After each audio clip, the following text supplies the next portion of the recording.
పల్లెటూరు వైబ్ అయితే ఇలా ఉంటుంది. చెట్లు తుప్పలు అన్నీ తిరుక్కుంటూ వెళ్ళాలన్నమాట.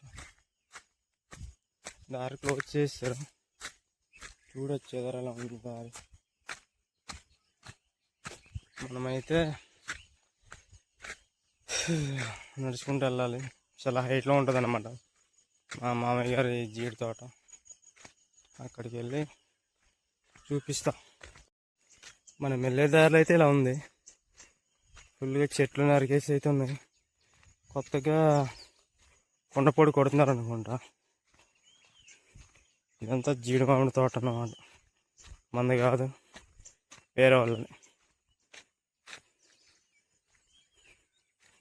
మొత్తం అడవే, మొత్తం ఫారెస్ట్ ఏరియా అన్నమాట. నేనైతే గొప్ప అయితే ఎక్కుతున్నా. గొప్ప అంటే తెలిసే ఉంటుంది అందరికీ, ఎత్తుకునే ప్రదేశం అన్నమాట. పైకి ఎక్కుతున్నా, చూడండి, చూస్తున్నారు కదా, ఇలా అయితే ఉంటుంది. ఇంత జీడి మామిడి తోట. ఇదంతా ఎక్కిన తర్వాత పైన ఉంటుంది అన్నమాట మా మామయ్య వాళ్ళది తోట. అక్కడికైతే వెళ్ళాలి.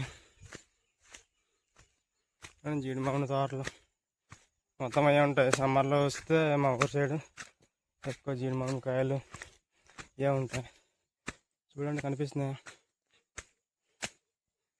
ఇగో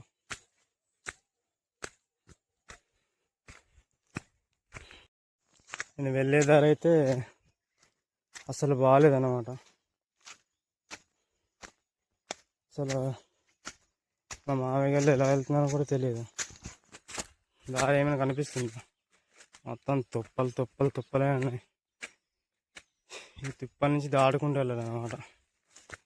ఇగో పైకి వెళ్ళిన తర్వాత ఆవులు లాంటివి ఉంటే మాత్రం కిందకి తరిమేయాలి, లేదంటే జీడి మామిడి పళ్ళు మొత్తం తినేస్తాయి అన్నమాట. అవి తింటే మనకి పిక్కలు ఉంటాయి కదా, కాజు నట్స్, జీడి పిక్కలు, అవి అనేది దొరకవు.